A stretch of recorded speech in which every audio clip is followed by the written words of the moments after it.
All right, so welcome everyone to the very first episode of Uncle Jerk's Page Turners. Now, in this series, I'm going to be talking about easy to find, cheap, affordable, single issues, or maybe two issues. A lot of them are going to be what I call filler issues. I'll talk about that a little bit later. Some of them are just really tiny one-issue arcs or one-issue stories. This particular episode is The Incredible Hulk, number 368 from April of 1990. We're talking about this book for a few reasons. The first is I was severely dyslexic and I still am severely dyslexic and dysgraphic, but I was undiagnosed as a child, and I didn't learn how to properly read until I was almost 7. And comic books were one of the reasons that not only I wanted to learn how to read, but they helped me to learn how to read as well, because I could follow the pictures with the words and have a physical identification of how to follow things. Very interesting, very cool. This particular issue is one of the reasons that it was an impetus to get much better at reading. It's in the middle of the Peter David arc of The Incredible Hulk. It's absolutely amazing. I didn't know as a kid why, but I know now why the art was so appealing to me. This is a filler issue, and what I consider filler issues, I'm not a comic book professional, but that's just what I call them. When back in the day, like with monthly titles, when you couldn't make a deadline, you still had to have a book on the shelf. You couldn't, until the 90s, really, there weren't many books that were like, hey, we're just late, wait for it, suck it.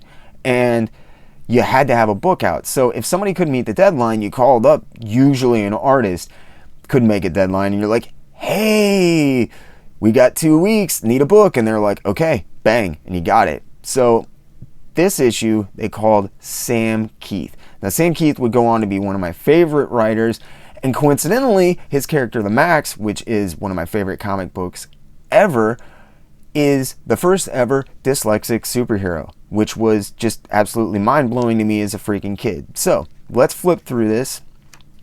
Now, usually in these filler issues, you'll have a little segue from the main story arc into whatever's going to happen in the issue, and that's the case here. We have the army who's looking for Bruce Banner. They've got Doc Samson's house all staked out. They're all trigger happy. They blow away this squirrel, and Bruce is like, yeah, fuck this, I'm getting out of town, man, they're gonna shoot my ass. So he gets into a tussle with this army dude, and he ends up getting his duds, and he's like, all right, I'm gonna bounce out of town. So he hops onto this train car, but unfortunately the train car that he hops onto happens to already be inhabited by Mr. Hyde.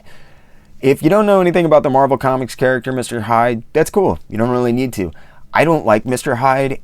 In this issue, he is used as a not-so-subtle Dr. Jekyll and Mr. Hyde parable, as opposed to anything that's actually related in any real way to the Marvel Comics character Mr. Hyde.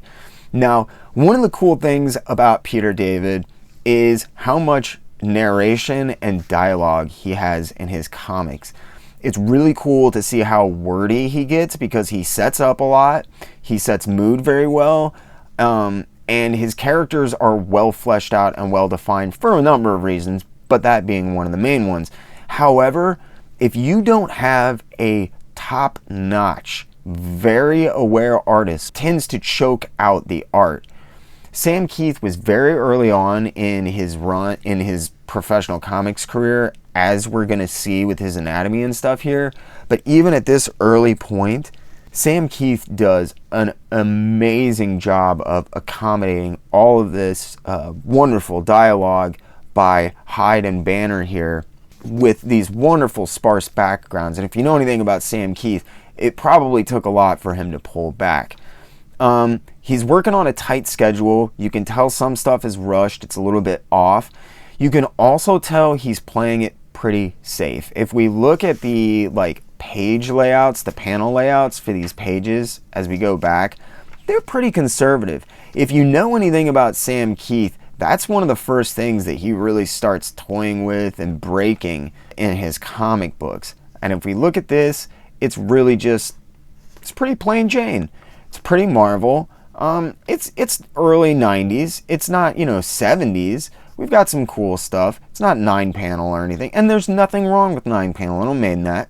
But his layouts would get much more interesting. But when we get into the meat of the issue here on page 14, this page is awesome. It's very evocative of Sam Kieth's work on Marvel Comics Presents, and I'm not an insider or anything, but I'm pretty sure that I've read in several interviews with people that this issue was the testing ground and basically the reason that Sam Kieth got his tenure on Marvel Comics Presents. And honestly, if you haven't read Sam Kieth's Marvel Comics Presents and you like Sam Kieth's art, shut off this video, go to your local comic book shop, get into their dollar bins, and start diving, because they will have them all. They'll be like $1 or less. They'll be like, oh, awesome, you love this stuff, take it. And it will blow your fucking mind. It would be worth $1 alone, because they've got dual covers. 2 Sam Kieth, oh, they're awesome. But he does interior work too. It's a step up from this. It is absolutely awesome. His anatomy is a little bit, even if you know anything about Sam Kieth, he plays with anatomy, to say the very least. His Ghost Rider is interesting. I love it. And his his Wolverine, it is a love or hate thing. People are either like, what the fuck are you doing to these guys? Or like me, like, holy shit, that's awesome. But this page looks very much like something that you would see show up especially in the Max, actually. This looks a lot like the Max to me. I forget if the Max was like end of 92, beginning of 93, somewhere right around there. It's his Image title, and if you haven't read the Max, seriously, man, like, it's totally awesome. It'll melt your head, but it's awesome. This page is like the only flopper for me. Less than a year later, he's doing this awesome Marvel Comics Presents run. One of the things that sets him apart is his just amazing tits lettering. And like this lettering is sloppy. I don't like the line work on it. The splash page here is a lost opportunity, and the anatomy on Banner is all wrong. Like, even because Sam stretches things in a Sam Kieth way. If you read enough and you look at his stuff enough, you will figure out why he's doing certain things. It's not lazy. It's not just him being like, oh, I'm going to draw this shit like this. Because some people think that. He's doing things with your head and the way you're looking at things, and twisting perspective and twisting like how you emotionally approach the image that you're seeing. This, though, is just an artist learning. And I don't know what the fuck happened to Mr. Hyde's lips up there, but like, I would really like to know, because they be gone. Like, this is the beginning of the turning point for the comic. Like, you can tell Sam Kieth is starting to take some breaths. I think probably like this, page 18 or so, he's like, okay, I've hit a clip. I'm really close. I'm pretty sure I'm going to make my deadline. So you get the beginning of some really nice Sam Kieth hair on the arm here, and the pants are very well textured. The jacket and the back here are very much like what you would see a few years later. We start to get a little bit of background up here, more detail and things breaking. There's just more texturing that's going on, which is cool to see, because that's one of the things that Sam Kieth really obviously stands out for. Like, his art is known for these textures. This is where, like, he's breathing out, like, okay, I'm gonna make the deadline. I'm good. I'm gonna make it. And he starts getting a little bit more creative. This is when the action ramps up.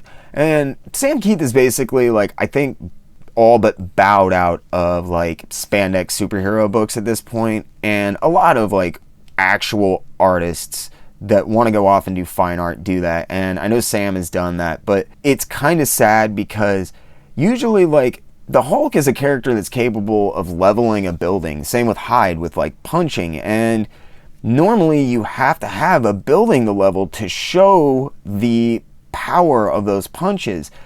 But There's a couple of things really working in this issue. One is that Sam Kieth is obviously on a deadline, so he has to be a little bit more conservative with things.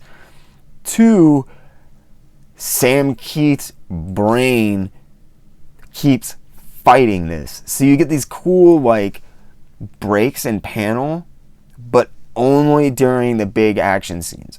Only when it is pushing things forward. Only when it really, really makes sense.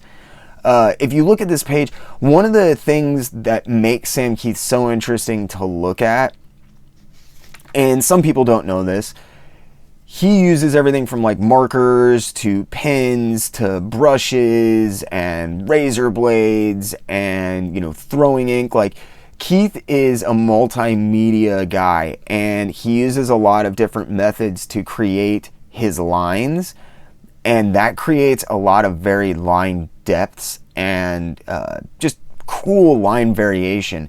That, and when you look at it, it looks distinctively different. He's worshiping this dude called Bernie Wrightson, and if you haven't checked out Bernie Wrightson, I highly recommend you do it, because if you like Sam Kieth, then you're gonna like Bernie Wrightson. And honestly, even if you don't, because he's not, he doesn't do what Sam does with anatomy to the level that Sam does. This is a cool set of pages right here to look at. They're kind of mirrored. They're not exactly the same, but the panel layout, like the main layout, is basically similar, and then he just played with them and toyed, you know, and changed stuff up. I really like how they work. I was talking about his Marvel Comics run. Less than a year later, like, we would see these trains would be a ton of detail. There would be a shit ton of texturing all throughout this little tiny panel. But instead, Kieth is working on this deadline. So he draws himself back, he distills things to their essence, and we only get the panel breaks where it's very important to the action, where it feels like it's spilling out of the page, and we get my favorite thing about this comic. I had never seen it when I picked up a comic as a kid, and I still absolutely adore it. This very bottom panel right here. And the Hulk's pants, his arm hair, and the crack here on the page, the way he's just breaking the page because he's so heavy, he's so big. That panel sold this comic to me. I had to go find everything I could by this Sam Kieth with Kieth spelled wrong. And this is his, I say downhill as in deadline downhill, as in like, okay, I'm done. I can really lay into these pages. Like, look at the underside of this bridge here.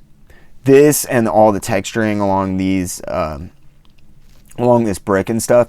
This is the kind of stuff that Sam Kieth would be famous for, and he'd be doing all throughout the interiors of Marvel Comics Presents, like right after this. Now, you can tell, in my opinion, that this is the turning point for this issue for a few reasons. The first, obviously, is the underside of this bridge. Second off, this panel right here. This is the best crafted, most emotional, and yet raw image in the entire comic. It is the best image of the Hulk in the entire comic. I could look at that and know it was the Hulk, and it's part of a nose and an eye. That's damned impressive. I've always loved that panel and the breakage panel down here. They are just standouts, and you can tell what is going to come with Sam Kieth. Now, this page is really interesting because, and I don't mean this as in like, oh, he's drawing like, or oh, it looks like he drew the, you know, from blah blah blah. No, like, this looks like a Kirby explosion, and I mean that in the simplicity of the kinetic energy that's happening here. I really love it. The one thing that I don't love is the lettering, and Sam Kieth would get very cool, very creative with his lettering as time went on. So it's actually kind of unfortunate that he didn't do something a little bit less conservative, but hey, you know, I'll take it. Because this last page, holy crap. Remember I was talking about Bernie Wrightson? So like, Bernie Wrightson's famous for doing these plates. Like, he illustrated Mary Shelley's Frankenstein in the 70s, and I believe in the 70s, and yeah, it was the 70s because he was in the studio, I'm pretty sure, when he did. Anyway, so he illustrated, Marvel put it out actually as a illustrated graphic novel back in the day that I've got a copy of sitting around here, but Dark Horse put out a hardback of it a few years ago. Amongst comic book readers, it's revered as one of the high watermarks. It is absolutely incredible to see. The reason I bring it up is Sam Kieth draws very much from the Bernie Wrightson well of knowledge and talent when it comes to inking and drawing, and this last page is a direct homage to Frankenstein. Now, I don't know if this was Peter David or Sam Kieth, but I have to think that maybe Sam Kieth had a little part, or maybe asked, or hey Pete, can we do blah, you know. It's really cool to see. It's a great way to wrap up, and if you look at this page, you can really see what's going to come with Sam Kieth in the pages of Marvel Comics Presents. We get some really cool texturing on the rocks in the back, but the pants, the hair, the line weight of everything that's being laid out here, how varied and abstract, but almost it feels like a very surreal world, but it's Dali-esque in the sense that you can reach out and touch it. I love it.